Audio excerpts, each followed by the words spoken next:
but that way most complicated subject. Normally, when persons are dealing with their own properties, that is either transfer inter vivos, that is between two living persons, as it is in case of contracts, transfer of property, that one person who is owner of the property is transferring his property to another person who is also living. That is called transfer inter vivos. While in case of succession, there is a transfer posthumous, disposition of property posthumously, that is after death of a person. And therefore, we should never confuse the operation of succession and transfer. Now, in succession also, there are two parts. One is when it is succession to the estate of a person who has not indicated any of his wishes or wills. That is called intestate succession. And in that case, today also, in India at least, Muslims have got their own intestate rules of inheritance. Hindus have got their own intestate laws, that is Hindu Succession Act 1956, and the textual, customary, the law of families and copartneries. The Christians, Parsis, they have also got different rules for intestate succession. While testamentary succession is other part of succession. And in case of testamentary succession, it is succession, that is to say disposal of the property of a person who is dead.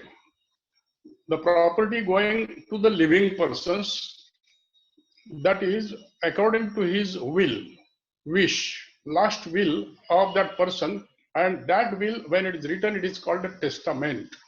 And a succession which takes place under testament is testamentary succession. Testamentary succession should not be confused with transfer of property. Or for youngsters, just to note properly, that in 2001, before Kerala High Court, there was a question where there was some dispute in which the plaintiff had got some orders of status quo. Dispute was regarding properties, and while status quo was in operation, one of the parties to that suit had disposed of the property by his will, and now action was sought to be taken, claiming that this making of the will is violation of the status quo. The other side said no, the status quo is for transfer by act of parties, while here is no such thing, it is disposal by the will. And when it was before the Karnataka High Court, the single judge came to a conclusion, and for the youngster, they should note properly that in Transfer of Property Act, definition of transfer is when a living person in present or in future transfers his property to another living person, that is inter vivos. But the words used are transfers his property in present or in future. The single judge of the High Court confused these words and came to a conclusion that this means property can be transferred in future also. Therefore, even such type of wills will be covered, and hence what was done by the testator by will is violation of that particular order of status quo. When the matter came before the division bench said here is a basic distinction between transfers inter vivos and the posthumous transfers. We will not call those transfers, we will call those disposition of property. Under posthumous disposal, when a will is made, a testamentary succession is there. The rule is will starts speaking only when testator stops speaking. So unless the testator is dead, there is no will. Even if he has made a will and even if it may be registered, it is a proposed will, intended will. But unless he dies leaving it behind, there will be no will. And therefore here by act of parties, nothing has happened. And if that is so, then this disposition cannot be equated with transfer. It has not violated that order of status quo. It is a different thing. Once we understand this, now proceeding with the will, there are deeds and deeds, or you people are concerned with drafting of deeds, instruments. The deeds are of two types basically. It may be a multilateral deed, or it may be a single party deed. A multilateral deed is known as indenture. Say transfer inter vivos, that is sale, mortgage, lease. These are the multilateral deeds, indentures, and those are normally drafted in third person. The vendor hereby transfers, etc. While in case of a will, it is a deed poll, POLL. A deed poll is a single party deed. There is no other party to that particular document. And therefore, such deeds poll are drafted normally in first person. Say that you people are day in and day out drafting the powers of attorney.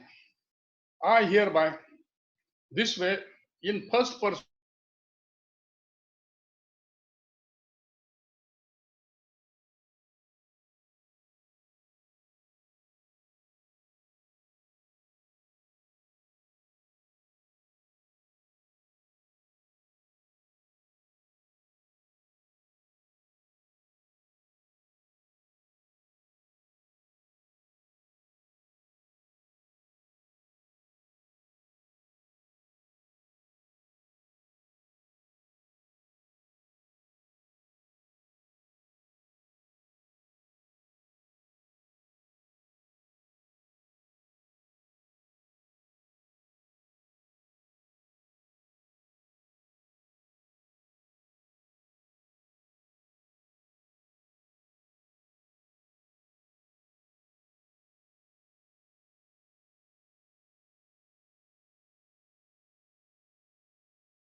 I think there is network problem with sir. Please wait few minutes, sir will join us.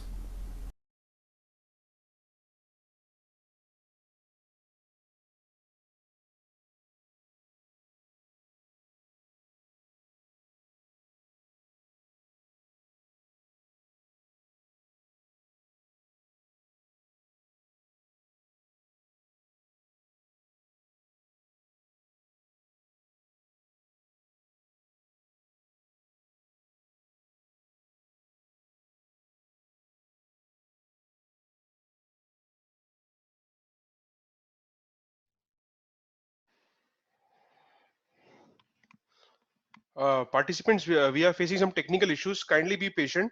We are trying to resolve and we'll be resorting back as soon as possible. Just be patient for some few minutes.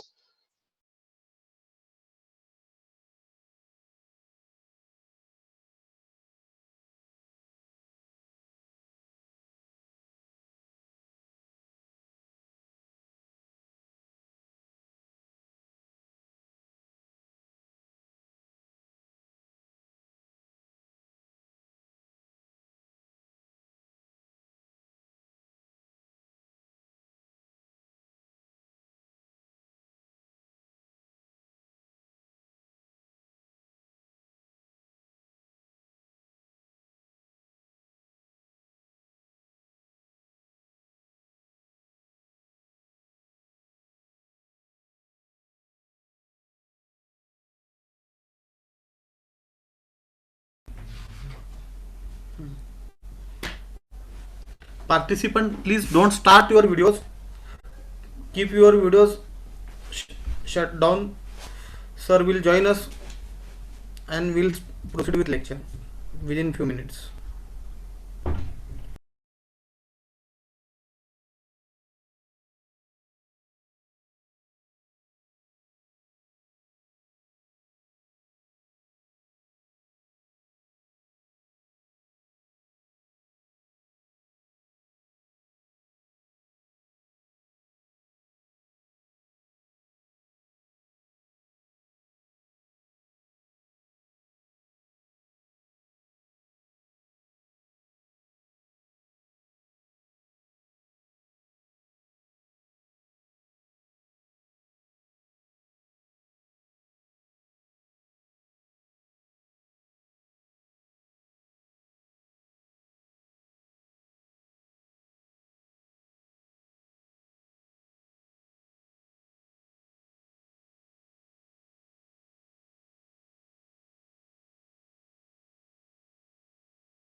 Chairman sir, hello. हा. आवाज sir join होत आहेत. 5 मिनिटात technical problem आहे. तोपर्यंत yes. आपण सर्वांना थोडंफार हे करावं क्लेप बद्दल.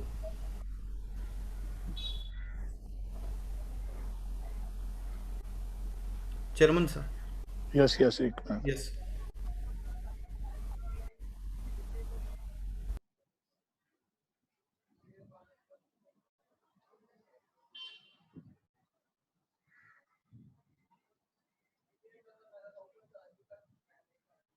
हॅलो. हॅलो. हा सर. हॅलो. हा सर, बोला सर, येते आवाज आपला. आपल्या सर्वांना माहिती आहे की बार काउन्सिल तर्फे CLEP programme, continuous legal education programme हे 2010 पासून, जवळजवळ 2010 पासून हे चालू केलेले आहे. आणि लॉकडाऊनच्या पूर्वी प्रत्येक तालुक्याच्या ठिकाणी, जिल्ह्याच्या ठिकाणी, जिथे जिथे आपले मेंबर, बार काउन्सिलचे मेंबर ज्या असोसिएशनच्या थ्रू वेळोवेळी असे क्लेप प्रोग्राम आयोजित केले. आता असा क्लेप प्रोग्राम, लास्ट क्लेप प्रोग्राम बार काउन्सिल तर्फे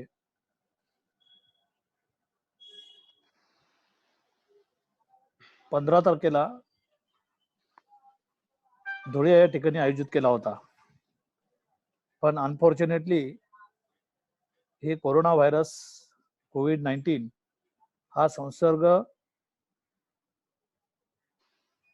चालू झाला आणि वाढू नये यासाठी प्रिकॉशन म्हणून सर्व सार्वजनिक कार्यक्रम महाराष्ट्र सरकार आणि उच्च न्यायालयाने रद्द केले.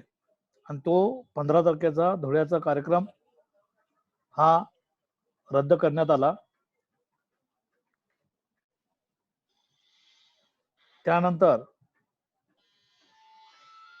सरकारने कंटिन्युअसली लॉकडाऊन, हॅलो आले का आवाज साहेब, लॉकडाऊन वाढवला आणि ते लॉकडाऊन, आवाज सर आलेले आहे. हो yes. Yes, just a minute.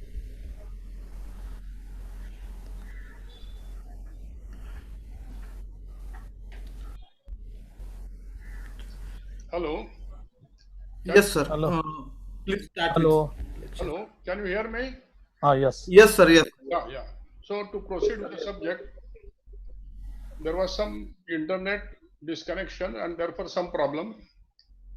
The last thing we were discussing was the kinds of deeds, that is to say, the indentures, that is multilateral deeds, and the deeds poll, unilateral deeds. A will is a deed poll, and deed poll being a unilateral deed, one party deed, is drafted in always first person. That I so and so do hereby make this my will, etc.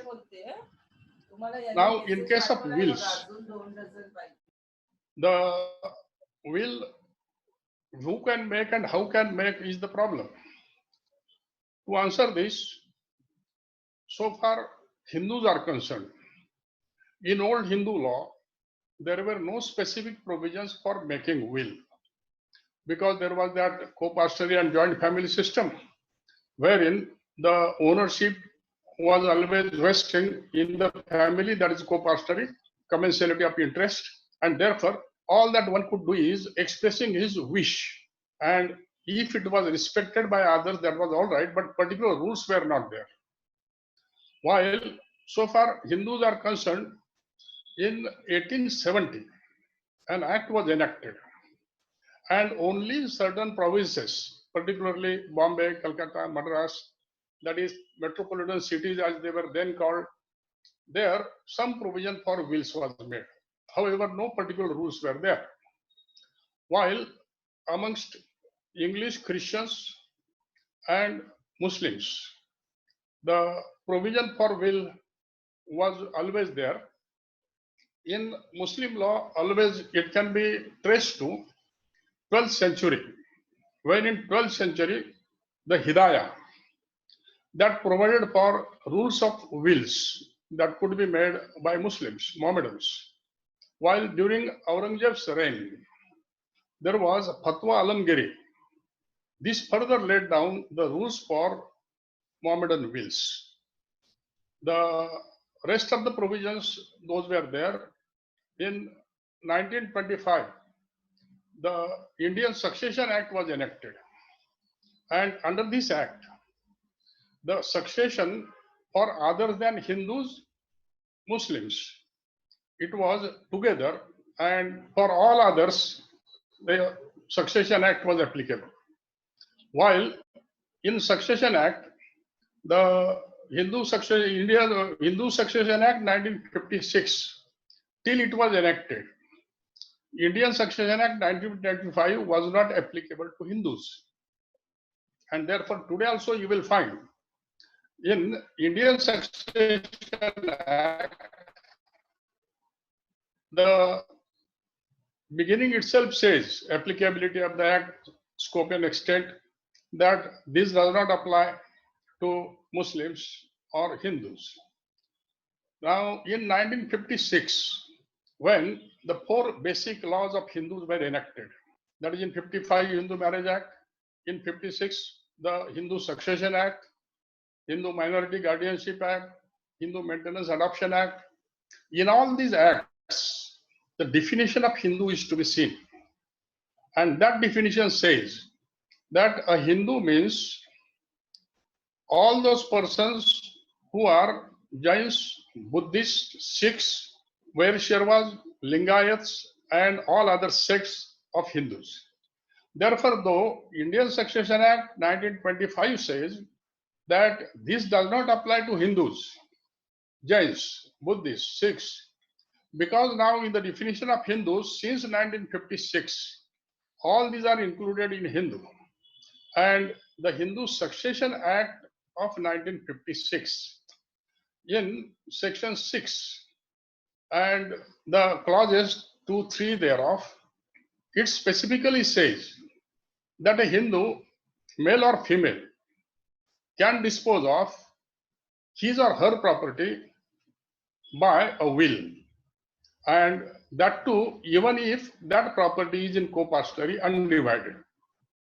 Likewise, section 15, that is under section 14 of the Hindu Succession Act, a female is declared to be absolute owner of the property and she is capable of transferring her property inter vivos, while in section 15 a provision is also made that a Hindu female can also dispose of her properties by making a will. And how the will is to be made by a Hindu, the Hindu Succession Act section 30, that is very important. Section 30 of Hindu Succession Act 1956 says that a Hindu who desires to make a will can make a will according to the provisions of the Indian Succession Act 1925. That is to say, in other words, now we can say that though Hindu Succession Act 1956 has different rules for intestate succession, while testamentary succession is regulated by the Indian Succession Act 1925, and therefore today we can say that Indian Succession Act 1925 applies to all. Only Muslims to some extent, to what extent we will see later, to some extent are regulated by their textual law, the practice that they are following. The next question we will ask to ourselves is that what is a will? The definition of the will, that is, will is a legal declaration. Disposal of property is caused thereby, and it is to take effect after the death of the testator, that is posthumously. So the moment you say it is a legal declaration, person making a will must be competent to contract, that is he is major, has attained the age of majority, he is of sound mind, and wills are normally to be interpreted at later stage, we will see, most liberally. Therefore, even a person who is not ordinarily of sound mind and is epileptic or sometimes relapses into insanity, he can make a will when he is of sound mind. The second requirement of a will is there must be a property. If some person is writing a philosophy as to how his family should hereafter live, that is no will unless there is disposal of property. And that property should be there. Maybe that most of it is his property or sometimes even somebody else's property. We will see how. The disposal of property is the main crux of a will, and the disposal is posthumous, that is after his death. Now, because of this, a will is to be distinguished from other disposals of property, and in a will, certain terms are always used. That in a will, there is no transferor, there is a testator, that is person who makes the will. Then there are legatees, that is the persons to whom the property is given under the will, as in transfer of property we call a transferee. Here he is a legatee. And what is given, that bounty, in transfer of property we call it a gift. Here it is a legacy. And a testator confers a legacy upon a legatee, which is to take effect after his death. So long he is living, there is no will, it is a proposed will only.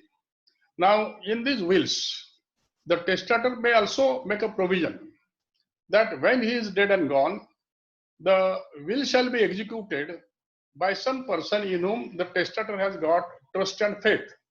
So, when such administrator is appointed, he is called an executor. So, when testator himself in his will, by making a specific provision, has appointed a certain person to execute his will after his death, that executor represents the testator in executing the will. The executor may apply to the court and ask for authority, that is what is technically called a probate. So, when executor applies for a probate, the court will make inquiry and certify the copy of the will, and that certified copy of the will together is called a probate. The other term which is normally and usually used in testamentary succession is a codicil. A codicil is a supplement of a will. That is to say, suppose that a will is a long will, testator has so many properties, so many relations here, and he has made all those things. And subsequently he acquires some property, or he loses some property, or some new members in the family are there, or some are gone. That is, circumstances have changed. Then in changed circumstances, the testator may supplement the will by a codicil. So the whole will stands subject to this correction, subject to this alteration. And another quality of a will is, the codicil is, that codicil can also subrogate the will. That is to say, cancel the will, nullify the will. So a codicil, being a supplement, is always to be read with the will. Date of will and date of codicil together is date of death of testator, not the date when the will is made. Another question is that wills, when those are made, how they should be made? Normally, a will is required to be in writing. So far, Indian Succession Act 1925 is concerned, we are not considering at the moment the Mohammedan wills. A will must be in writing.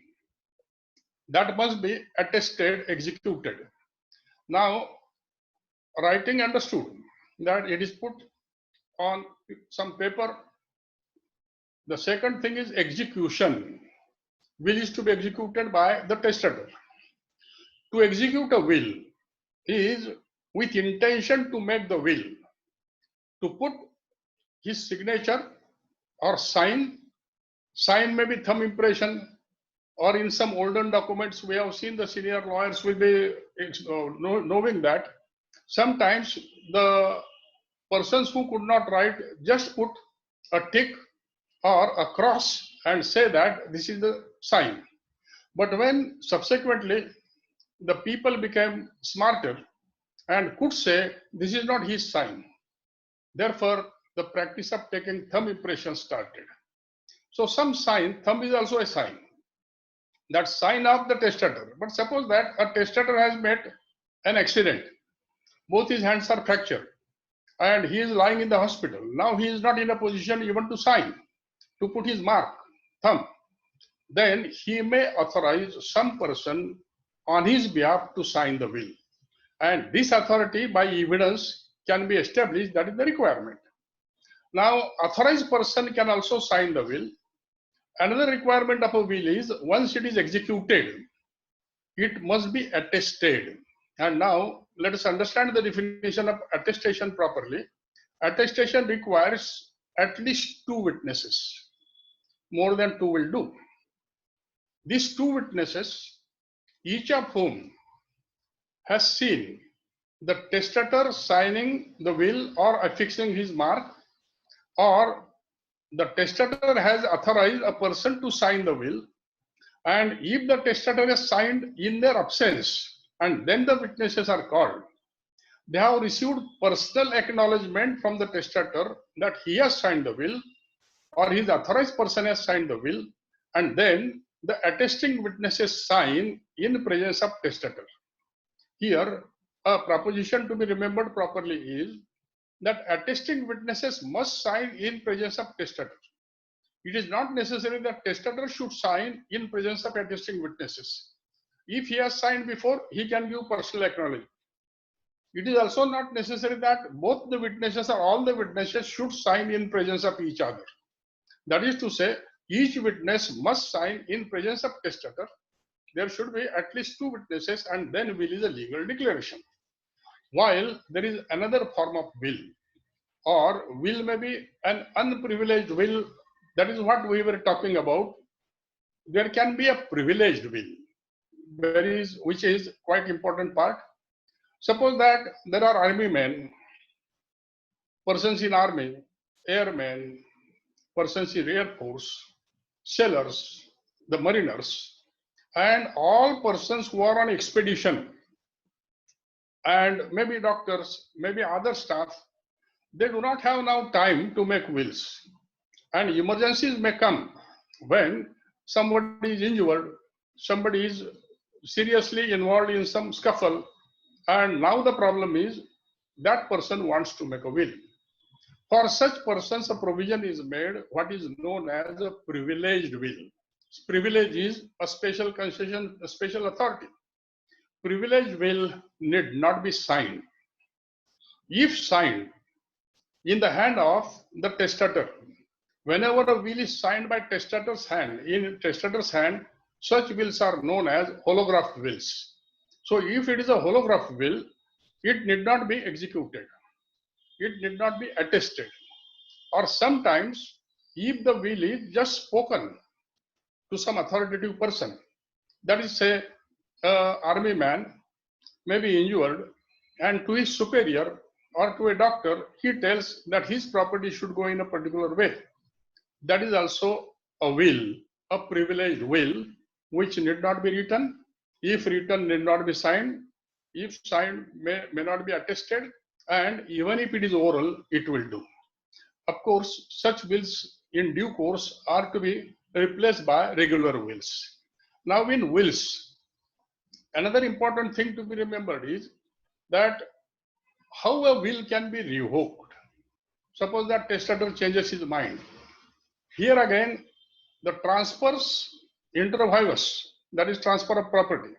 Suppose that a owner makes first transfer today, second transfer tomorrow, third transfer day after tomorrow of the same property to different persons.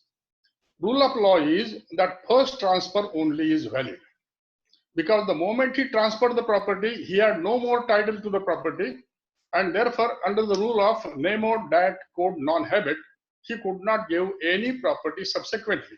So only first transfer is valid. While in case of a will, if testator has time, property and intentions, he can go on making will every day.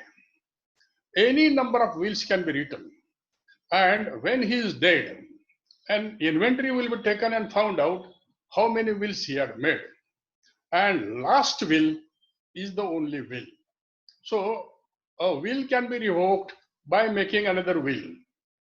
Though other will does not say, I revoke my previous will. Normally will say, I so and so do hereby revoke all my earlier wills and declare this to be my last will. But in fact, which is last will, that is to be seen. Or in some cases, it may happen that he just writes a codicil. And by that supplement, by that codicil, he declared that I have cancelled my earlier will, and therefore now the will doesn't stand, or a will may be revoked by marriage of testator. That a testator, when making a will, was unmarried and subsequently marries. The will stands revoked. So this way the revocation will take place, while now we will consider another point in validity of a will, that are all the wills valid or some are void? Because now there is no testator to say in the court that this was not my wish, this was not my will, somebody had just influenced me, and therefore law takes care to see that it is his free will, that he desired it and accordingly it went on. Therefore, that testator, he was talking and somebody was writing, and what is written, the testator could not or did not have capacity to read and verify, and he was told that the will reads as he has dictated or said. Such type of a thing is fraud. When there is a fraud and fraud is proved, will is revoked, void. Or when there is coercion, that wills are always amongst close relations, and in close relations somebody is excluded. If somebody is excluded, that somebody may have grudge and grievance, and there is a coercion. Under coercion, the testator is signed, will is void. Or there is a peculiar word used in the Succession Act, there is importunity. Importunity against opportunity, different thing. That here, not strictly undue influence, but suppose that a very near relation of testator in the hospital is sitting next to the testator, and when testator is trying to dispose of the property, he is just making a sign to himself and looking at the testator with some gaze. The testator may be influenced to give something to this man, even if testator doesn't wish. Such type of thing is called, influence is called importunity. If that was there, then also will is revoked. Now, will is valid, but whatever is given to the legatee by way of legacy is called a bequest. Though will is valid, all the bequests may not be valid. Some bequests may be void. So next detail of our discussion is void bequests. A bequest is void if it is made to an attesting witness. Just see the object behind this, that the person who is executor or attesting witness, these are the persons who are ultimately going to show that whether testator was making the will with his free will and was his own free agent, and therefore to make them disinterested in the property, the provision is, if any property is given, any bequest is made to an attesting witness, it is void. Or a bequest is made to the spouse of the attesting witness, that is also void. That is to say, attesting witness male to him or to his wife, attesting witness is a female, to her or to her husband, a bequest cannot be made, though made it is not valid. Secondly, a bequest made to the executor, because the executor is the person who is going to represent legally the testator after his death, and therefore he also should be disinterested person in the properties of the testator. Therefore, if any bequest is made to him, that is also void. The other void bequest, and this is more important part, that certain bequests are made which are uncertain in nature. That exactly what is done, what is said, how it is said is not certain. That some gap is left. And suppose that a testator says, I hereby bequest a sum of rupees and amount is not written. Or a testator says, I hereby grant 10,000 rupees to, and the name of the legatee is not written. Such bequests are void. Likewise, a bequest made to an unborn person is also void. You must give bequest to a living person. The proposition of law, not only succession, but also all the transfers, that vesting of the property should never be in abeyance. That is, property must immediately. Even if there is a transfer of property, the moment the execution is complete, transferor completes his signature. Before he leaves the pen, property passes to the purchaser. Likewise, after death of the testator, the property will vest immediately in the legatee. While when you making a bequest to an unborn person, that is who is not in existence today, after death of testator, in whom the property will vest, it will be in abeyance. This is not allowed. And therefore, sections 112, 113, 114, 115, 116, 117 represent a particular important concept. Will made, bequest made to an unborn person or bequest creating perpetuity is void. Now, what is perpetuity? That is testator not allowing the property to vest in anybody for unlimited time. Suppose that there is a testator who is very cautious to say that his fortune he has made should be under his control only. And therefore he says after his death, the property is given for life to his son A. Then for life to son's son, for life to son's son's son, so on, unlimited generations. So after 2 or 3 generations, if somebody were in need of selling the property, renovating the property, changing the property, they do not have capacity to do that. If inquiry is made, why you do not have capacity? Oh, that my grandfather, great-grandfather, great-great-grandfather, he was so cautious that he has not given us power. Where is that great-great-great-grandfather? He is lying in his grave under the property. And from under his grave, he is controlling the property above his grave. This is called perpetuity. The thing is, you are dead, forget about the things of living persons, they will manage their business. And therefore the rule is that perpetuity cannot be created, there cannot be postponement of vesting, or when the will is giving property to a class, that I hereby bequest my property to sons of A, B, C. And A or B or C do not have any sons today. They are also unborn persons. Such type of bequest, they are also void. Or a bequest made to some religious purpose, or bequest made to some charity.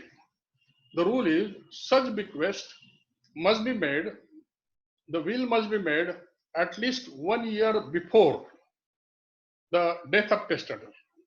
And will must be deposited with authorities within 6 months of execution, and then only such type of bequest they will be valid. While some bequests are conditional bequests, as you people have already studied. Condition means some requirement that is to be fulfilled for getting the property. These conditions basically may be a condition precedent or a condition subsequent. A condition precedent is that which is to be fulfilled before claiming the legacy, while condition subsequent is that which can divest the legacy. If a condition precedent is impossible, and one example is given in Succession Act, that a legacy is given to A with a condition that he must within 8 days walk at a time at a speed of 100 miles per hour. One cannot do that. Therefore, it is impossible. If it is impossible, it's void. the bequest is void. Or if a condition is immoral or illegal, that a bequest is made to a woman if she divorces her husband. This is immoral, and therefore this bequest is also void. Or a bequest is made to A, provided that he kills Z. Bequest is void. While the condition subsequent, if condition subsequent is illegal, immoral, unreasonable, bequest is valid, condition is void. So the bequest made to A and condition is that if she does not divorce her husband within 1 year, the bequest will be going to B. She need not divorce because that condition itself is illegal, immoral, uncertain, then it is void. Now, all these conditions, if they are performed properly, then the bequests are given. Here, next detail, let's discuss it this way, that what are the kinds of bequests? That bequests may be making specific mentions of the properties, or bequest may be made in generic sense, or some bequest may be demonstrative. So this specific bequest, that is a defined property, is given. A testator owns a plot of land bearing plot number 101, and he says, I give plot number 101 on so and so road in so and so city to so and so. This is specific bequest. While if the testator says, I give 10,000 rupees to X. Now this is just a demonstrative. 10,000, which 10,000 is not certain. Any 10,000 rupees from his assets can be given. There can be alternative bequest also, which says, I hereby bequest my house to A. And if A is not then living, then to B. This is also valid. Or there can be joint bequests. Say a bequest is made, I hereby grant my house to B and C. They take together. But suppose that before testator's death, one of them is dead. B is dead. C will take. Because every bequest, every legacy, though on the date of making the will that legatee was living, if the legatee dies before the testator, the legacy is always lost. That is called ademption of legacy. That is by death of the legatee. While in demonstrative legacies, the source is demonstrated. If it is said that out of my money in so and so bank, 10,000 rupees should be given to Z, he will get out of that bank deposit. Suppose that by the time testator is dead and that bank deposit is to be paid, bank has gone in liquidation, then the demonstrative legatee will get out of that demonstrated source and not from other properties that may be added. If legacies are generally given, that give so much to so and so, so much to so and so, then such legacies are together to be clubbed, and it is to be seen how they should be paid. Take for instance a case that 10 people are given 1 lakh rupees each, and subsequently it is found that testator has got a general fund which is clubbed together, is only of 90 lakh rupees, 9 lakh rupees. So 10 people given 1 lakh each and the fund is 9 lakh only. So there is no 10 lakh. In such case, the legacies are to be pro rata, pro tanto reduced down. And then after such reduction, the reduced amounts will be paid to the legatees. The legacy, the two types, last two types we have to see which are very important. A onerous bequest.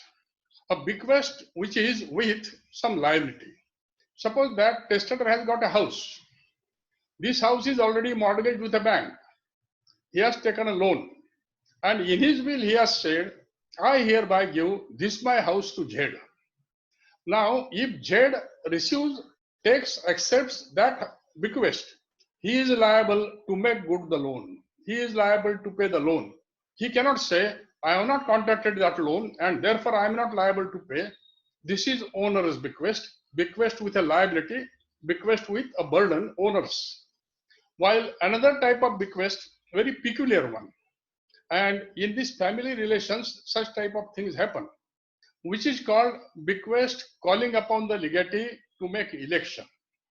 That is to say, a testator does not have a right to a particular property, transfers that property of another to a third person by will, bequest, and by the same will confers some benefit on the owner of that property. So suppose that if testator were to say, I hereby transfer servant number 10 to B and give a sum of rupees 1 lakh to C. In fact, servant number 10 does not belong to testator. Servant number 10 belongs to C. So C's property he has bequeathed to B.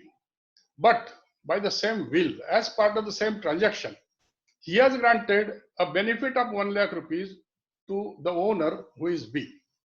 In such a case, the owner is put to his election. If he accepts that money, he must allow the property to pass to the legatee. If he says, who the testator is to pass my property, I want to retain my property, then in such a case, he cannot claim benefit. That is his election. Whether to lose the property and claim the benefit, or whether to retain the property and lose the benefit. If he does not make election within 1 year, the executor can call upon him to make the will, and thereafter to make the election, and thereafter within reasonable time, he has to make the election. Now, when executor, suppose that he is there, he approaches after the death of the testator for the authority, what we in the beginning saw, a probate. And when he gets this, he has to proceed with the payment of legacies. But while making the payment of legacies, some priority payments are to be made, priority payments are to be seen. And these priority payments, that is total assets minus funeral expenses of the testator, because the executor has to see this. And what shall be the amount of funeral expenses which is reasonably justifiable, taking into account the position of the testator, his local standing, the public standing, as well as assets which he has got. Such a reasonable amount can be spent first. Then, if he was ill, then all deathbed expenses are to be paid first. The medical fees, medical expenses are to be paid first. Then, if somebody, some relations, etc., were required to be put in some hotel or in the hospital itself to take care of the testator, lodging for 1 month, that is the priority payment. And one very important thing, that 3 months' salaries of the household servants, craftsmen, or the people taking care for him, these are to be paid as priority payment. And then what remains are the assets which are to be distributed. While distributing the assets, sometimes it may happen that some legacies lapse. They are neither void nor they are by choice given one way or the other. But whenever a legatee, though he was living on the date of making the will, if he has died before the death of testator, legacy automatically lapses. Likewise, if there is a joint legacy given to A and B and one of them is dead, again that also lapses. Redemption of legacies is a very peculiar topic. That sometimes it happens that a legacy is clear, specific. That testator has said that I hereby bequeath my house on road so and so, bearing number so and so, to X. And during his lifetime, after making the will, testator has sold out that house to somebody. That act of selling itself means that legacy is redeemed, lost. Or suppose that he has changed the nature of the property. He says that the golden ring presented to me in my marriage by so and so, I hereby give to X. and subsequently he has changed that golden ring into a chain. The nature of the property is changed, legacy stands adimmed, or sometimes the abatement of legacies is there when the property is not sufficient to pay all, either proportionately or the last legacies will be abated, and accordingly the remaining property would be given. We have seen these things, but there is another thing that happens in case of wills.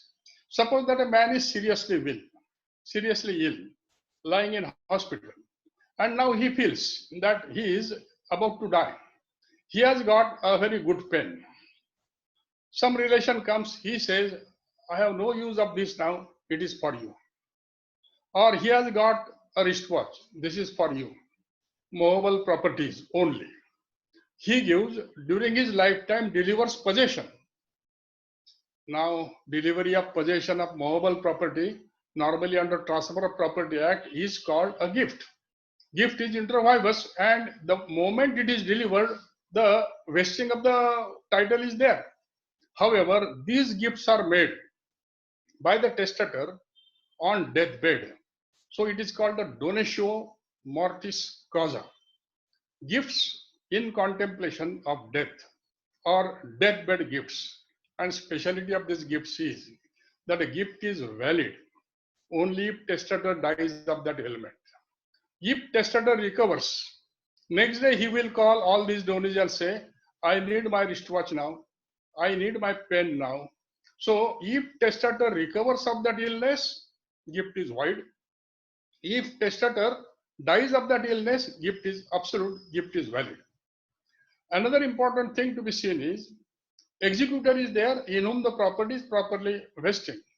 But suppose that there is no executor, there is no administrator, and some person intermeddles with the property unauthorizedly, just entering into the lands of the testator or dealing with the properties of the testator, he is called a executor dison tort. Dison of his own tort wrong. So, a executor dison tort means a person who is not appointed as executor but intermeddles with the property of the testator unauthorizedly, then he is fixed with the duties of an executor. Or after the death of a person, every other person dealing with his property acts as a trustee for that deceased person. These are the executor dison tort.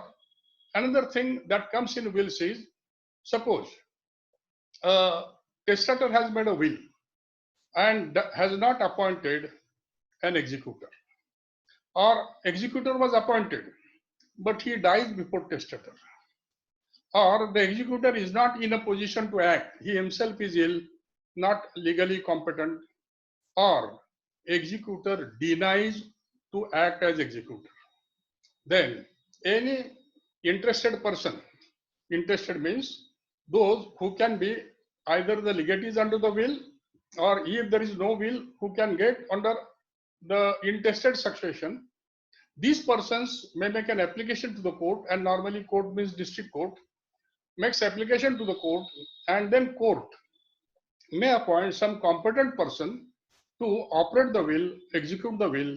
He is called an administrator. The letters of administration are given. Now, when this is so, ultimately, because we have seen in our CLEP lecture today, what was our subject? Making of wills and interpretation of wills. Now, interpretation of will is a very delicate problem because we are dealing with a man who has expressed his last wish that now he is not thinking anything for himself. He is thinking of the next world, and whatever properties he has got, he is giving. This is not for a price. This is not a contract. This is not a transfer. This is just a benevolence that he is conferring on the other parties, and therefore his wishes are respected. And while interpreting wills, we say transfer of properties, the documents are to be interpreted strictly. While in case of interpretation of wills, wills are interpreted liberally as far as possible to give the effect to the true intention of the testator. Or one very old rule is there for interpretation of rules, that the armchair rule. The armchair rule. The judge shall sit in the armchair of the testator.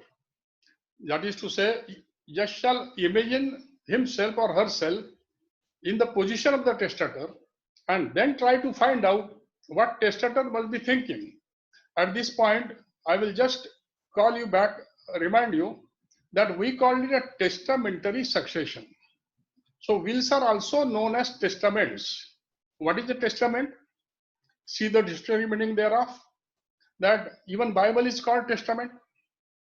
So testaments are divine, holy documents.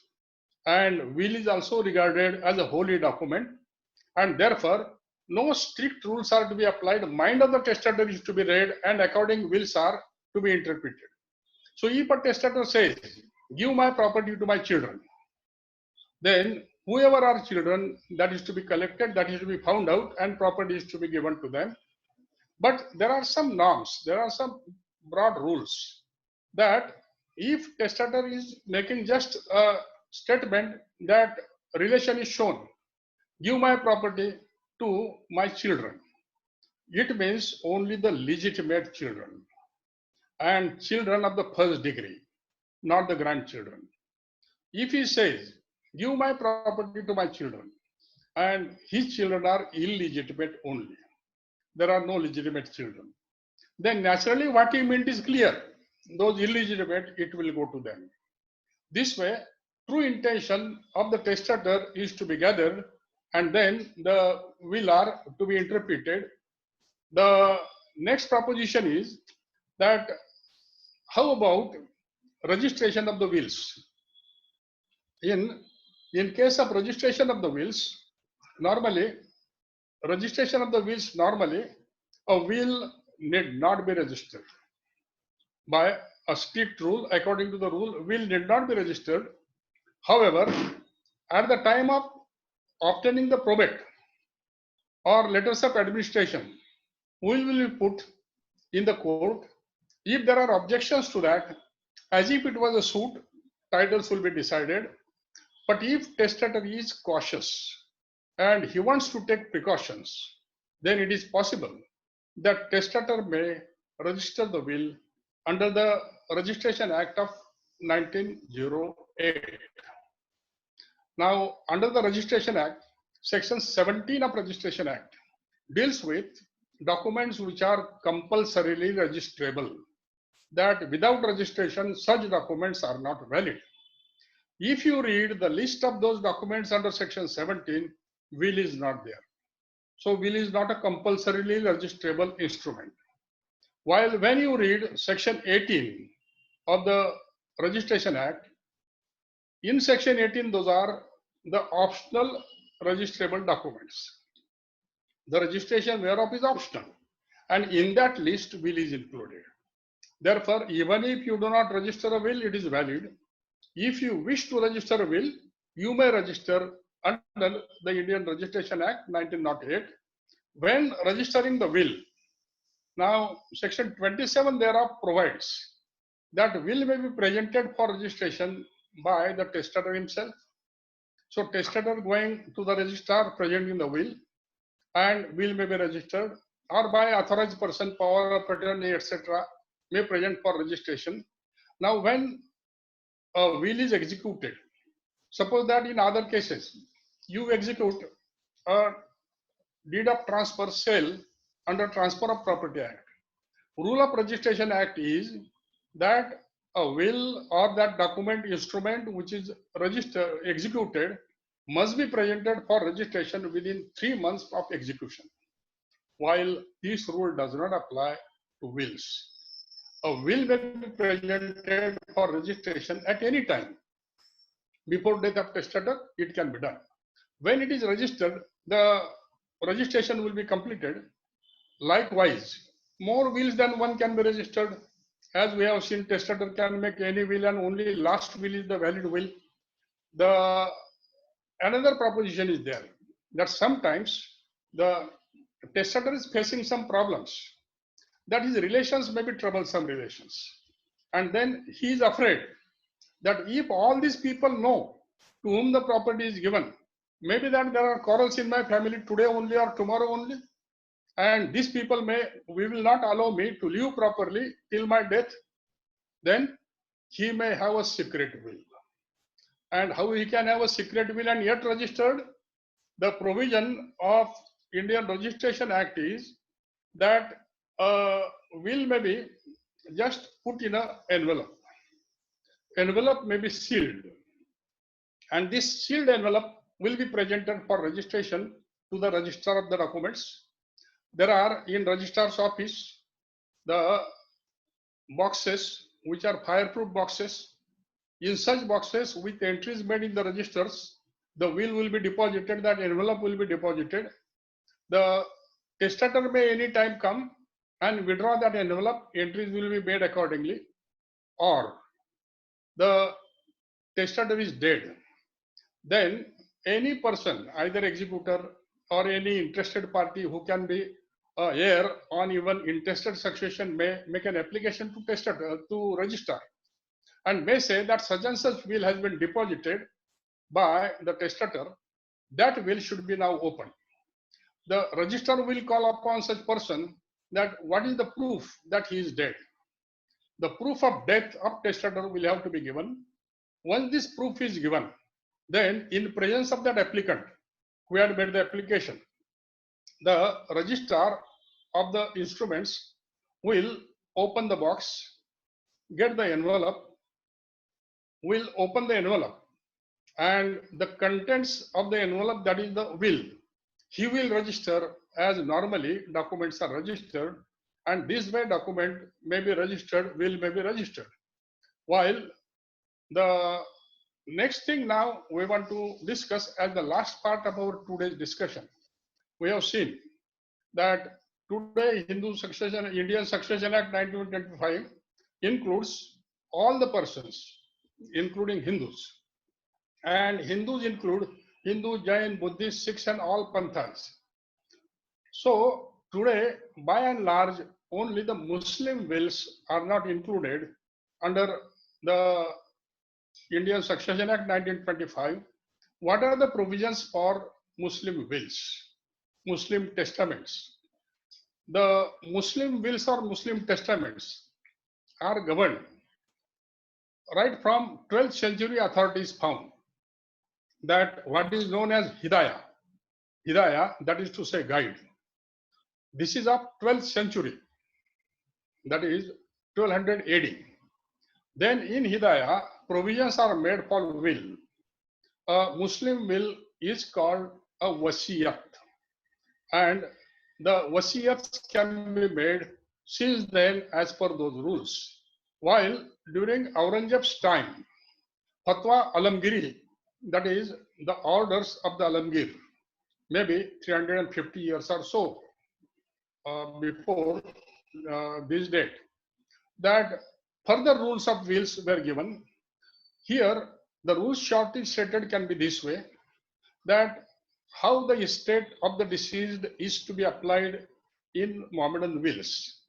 The very logical rules, which are analogous to the Indian Succession Act rules, or perhaps which may be borrowed from the Muslim rules also, that first the funeral expenses of the testator are to be deducted.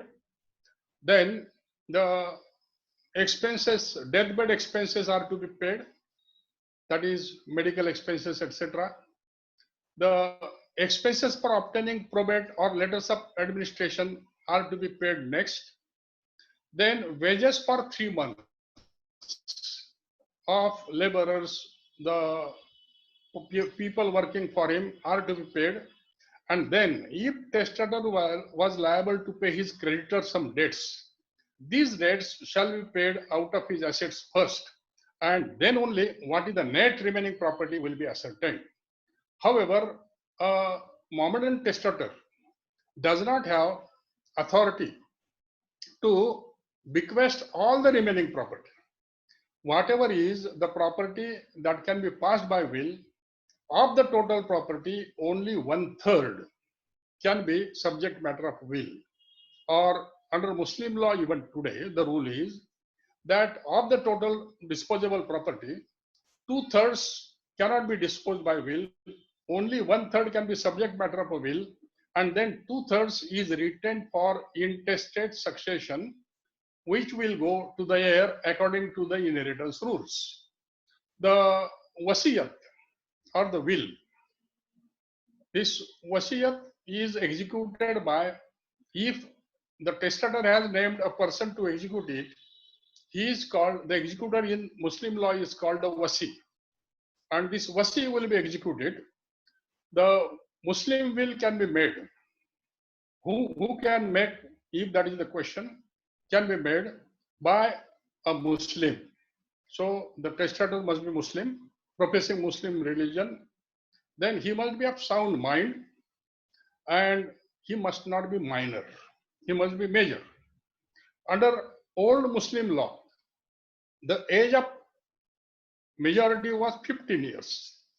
While when the Indian Majority Act of 1875 was passed, in 1875 itself, that was made applicable to all. And therefore, since 1875, that rule of 15 years majority came to be modified, and that was 18 years majority. And therefore, today, a Muslim who is of sound mind and who has attained the age of majority, 18 years, and who has got the property, he can make a will. Now, this will, in what form it shall be? Muslim law does not prescribe any particular form. It may be in any form, it may be written, it may not be written. If written, may be executed, signed. Even if it is not signed, nothing matter. It may be holograph will, or as in one of the cases it happened, that a Muslim had given instructions to his solicitor, to his lawyer, that he wants to make a will, and a particular house should be given to a particular person. And before that lawyer could draft the will and the testator could sign the will, testator was dead. The instructions given to the lawyer, the solicitor, were approved, and it was said that this is a sufficient will and that legatee could get that particular property. In other words, we can say Muslim law requires that if the testator has expressed his wish in specific words, clear words, or unequivocal expression of his intention to pass over the property, that is respected. Or to make it simple, we can say that what we have seen under the Indian Succession Act 1925, that privileged will and unprivileged will. In Muslim law, both classification is put together, and a will can be privileged and unprivileged in the same way it can be made. While under Muslim law, some restricted bequests are there, or what we call in the beginning void bequests. Here, the restricted bequests are bequest to an heir. It cannot be made. Why? Because for heirs, 2/3 is reserved, and as a heir, he will get that. Or bequest to unborn person cannot be made, or bequest which is made more than 1/3. That 1/3 is disposable property. If it is more than that, it will not take effect. Or a bequest made to a person who has subsequently murdered the testator. That bequest is also void. Or if you are creating an estate unknown to Muslim law, that is also void. The bequest can be revoked at any time by the testator, by express wish or by his act, as we saw ademption, or we saw that testator changing the nature of the property. Those are here also. The abatements, etc., in similar rules. However, one important thing to be seen now, which is common for the Muslims as well as non-Muslims. That is, though we have said under section 112, 113, 114, 115, 116, and 170 of the Indian Succession Act 1925. That is, bequest made to unborn person. Just in a sweeping statement, I said that these bequests are not valid because they are creating perpetuity. However, sometimes out of precaution, to protect the legatee from, because legacy in such cases is made only when exigency is there. The testator is put under certain circumstances where he wants to protect the next generation, or suppose that a testator has got a bad son and he feels that this son will not retain the property properly.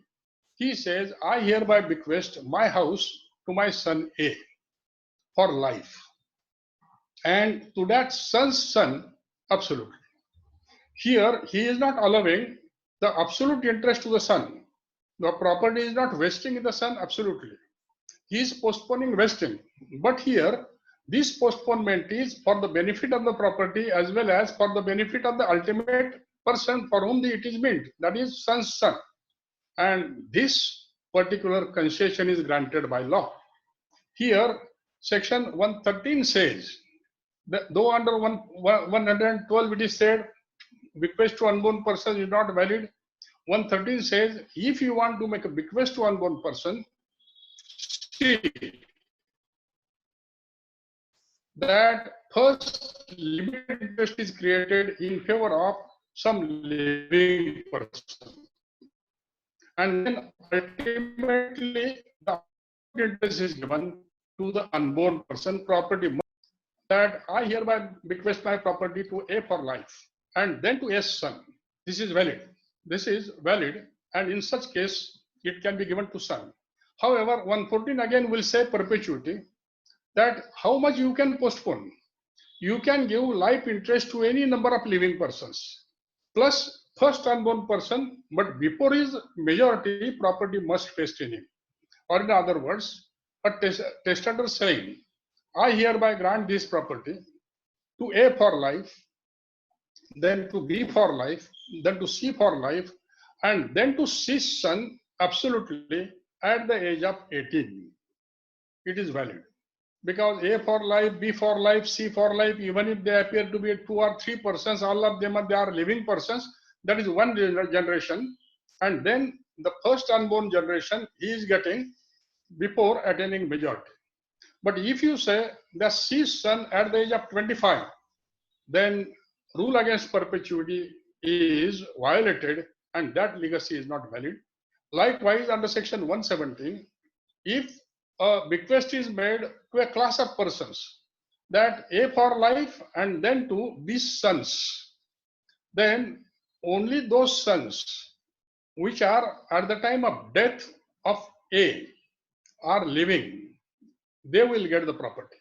Beyond their majority, it cannot be extended. So this way, the succession takes place.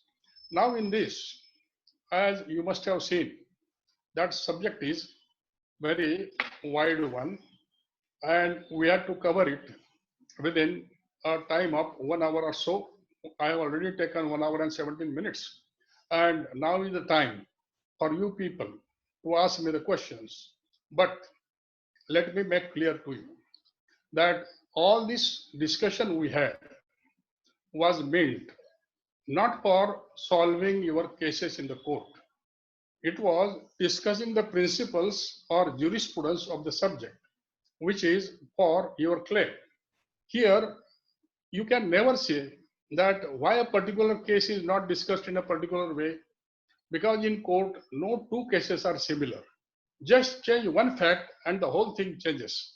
Or you can never say why we have studied the same thing in our curriculum also at law stage. Subjects do never change. The Succession Act from 1925 is the same. Every day it will be the same. And only improvements are to be seen. The new aspects are to be seen. Accordingly, you can ask any questions you wish. And those I can answer. Please proceed.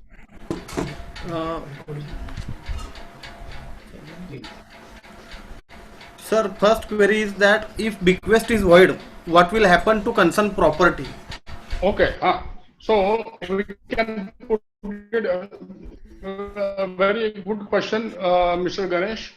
The Yes. proposition will be that here is a concept of residue. A concept of residue, or sometimes a residuary legatee is there. So if a specific bequest is there, it is addemed, or legatees are dead, therefore bequests are void, etc. And all the properties of testator are not disposed of under the will. Then such properties are residue, and such residue passes under intestate succession. That is, as if he has not made will, and whoever are the heirs on intestate succession, they will get that property. Anything else? Yes, sir. How the testator execute or authorize person to execute the will, whether by document or orally? No, the proposition that documents can be oral only in case of privileged will. That is to say, the army men, airmen, sailors who are on expedition. Now, in such cases, they will be expressing their desire, if it is oral, to their officer. And it is one of the duty of those officers. They can always record that. And that will be a privileged will. While under Mohammedan law, it is similarly so that if a will is not written, if it is in the handwriting of the testator, even if it is not signed, as if it was a privileged will, it is allowed. It is to be proved by witnesses then. The witnesses will be called in the court and then it will be proved.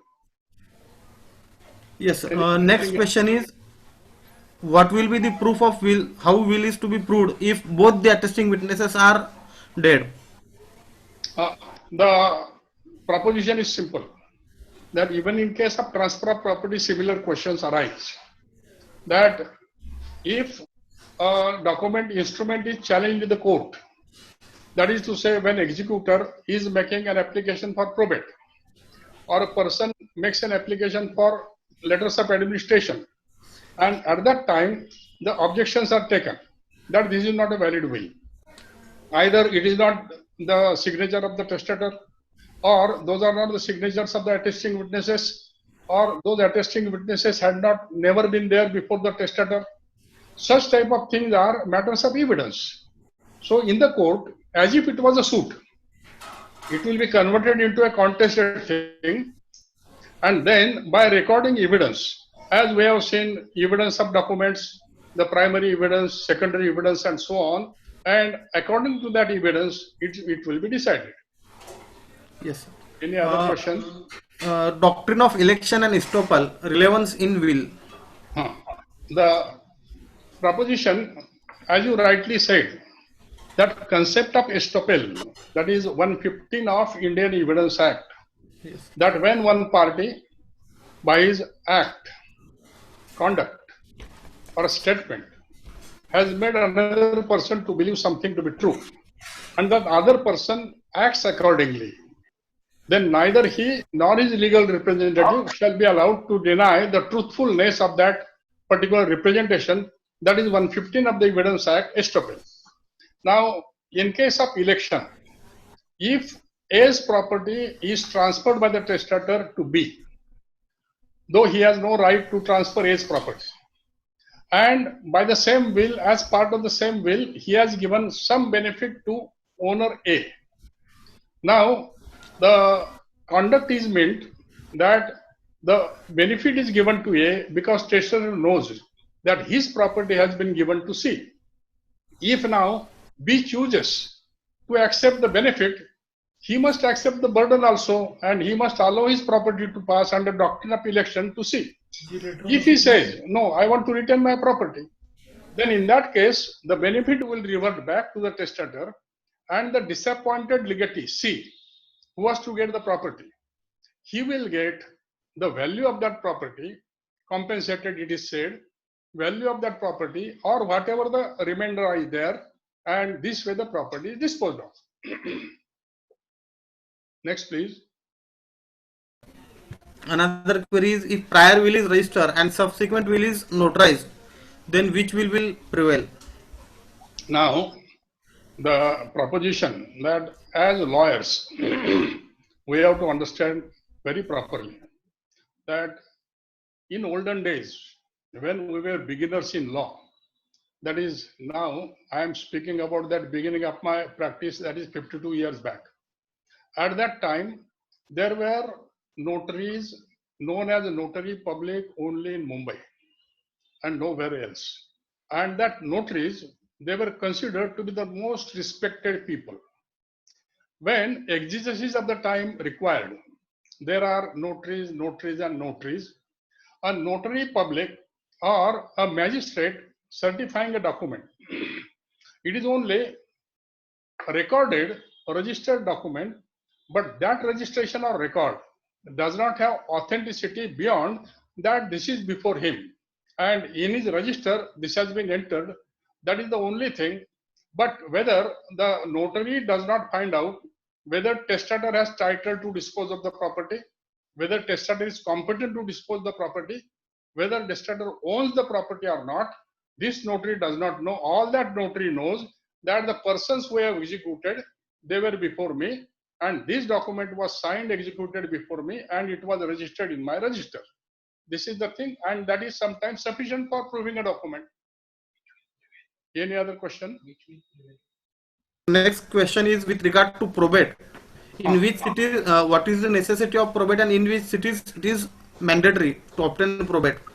Very many times it happens that the will is not registered and the executor is there, and all the relations of the testator are so people of good understanding, maybe that those are normally his close relations, family members. They say whatever testator has, that our predecessor has expressed as his last desire, we respect, and accordingly we proceed. Then you will find sometimes entries are made in record of rights also, that the last will is presented and accordingly entries are made. So it is not compulsory that a probate should be obtained. But an executor, when he sits with all the relations and it is found that some people are disputing, he goes to the court to take the authority, because if he distributes the assets without the proper consent of the parties, and subsequently it is found that some distribution was made without authority, he is liable to make it good as executed dishonest tort, and therefore for his safety he goes to the court, presents the will and says that give me probate. That is a certificate that the accompanying copy of the will is valid and proper, and accordingly it will be executed. Yes. Next query is that if attesting witness is also beneficiary, then what will, whether that will is valid? The proposition we have seen that the only persons who can say that will was made properly, there was no pressure, there was no coercion, that is the attesting witnesses. And therefore, if they themselves are interested in the will, some legacy is given to them, they are bound to say, yes, that was proper, even if there is fraud, even if there is coercion and so on. And therefore, provision is made out in the Succession Act that any bequest made to an attesting witness is void. Bequest made to the spouse of the attesting witness is also void. So if attesting witness is a male, to him or to his wife, if attesting witness is a female, to her or to her husband, it cannot be made. Even if it is made, it is void, so that he or she does not have any interest in that, and therefore he is expected to speak the truth. Yes. Anything else? Next question is, if any Hindu is म्हणजे एखाद्या हिंदू व्यक्तीला विलने शेतजमीन मिळाली, तो स्वतः शेतकरी नाही, अशा वेळी विलची अंमलबजावणी कशी करायची? Is there any bar under BTL act? Proposition is, किंवा आपण मराठीत सांगू की BTL ऍक्टचा तुमचा जो हा प्रश्न आहे हा आला सेक्शन 63 खालचा, बरोबर? Yes. Section 63 says agricultural land can be transferred only to an agriculturist. 63A थोडा वेळ आपण बाजूला ठेवू, इंडस्ट्री वगैरे टाउनशिप हे बाजूला ठेवू. येस. इथे आता दोन प्रश्न येतील. ते who can make the will and who can take under the will. Suppose that you have raised the question under 63. I will give you another question. समजा ऑलरेडी तुमच्याकडे एक 55 एकर जमीन आहे आणि ऑलरेडी सिलिंग ऍक्ट खाली तुमची एन्क्वायरी चालू आहे 1 एकर का काढून घेऊ नये 54 एकरच अलाउड आहे टेस्टाटरनं तुम्हाला आणखी can you receive it it is different thing म्हणजे testator can give but whether legality can accept if he is not agriculturist he cannot have agricultural land. Therefore it is disqualification of the legatee to hold the property. In such a case that bequest would be void, property will fall in residue, and if there is a residuary legatee it will go to him.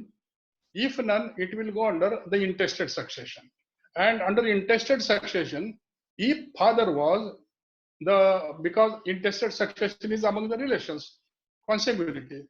If that testator was entitled to retain the property, he was agriculturist, then his heirs also will be agriculturist. Thank you so much, sir. Now, before you thank me, let me thank you that this is a very good exercise you are doing, and the opportunity given by you to me, I hope that it was I had come up to your expectations and it was found useful by all of you. Thank you very much. Thank you so much, sir. Now I request Advocate Hemangi Patare madam to offer vote of thanks. Yes, Ganesh sir. On behalf of Bar Council of Maharashtra and Goa, I am taking this opportunity to express vote of thanks to our today's speaker, senior advocate and former chairman of Bar Council of Maharashtra and Goa, Advocate Shri Bhaskar Rao Abad sir. Drafting and interpretation of wills itself has its own significance as it is related to testamentary disposition. Sir, your guidance and has cleared all the doubts and queries in our minds regarding drafting of wills, and it will help us in drafting and interpretation of wills in more efficient and effective manner. Thank you very much, sir. Thank you. Thank you so much, Patare madam. Sharad sir, please end the meeting.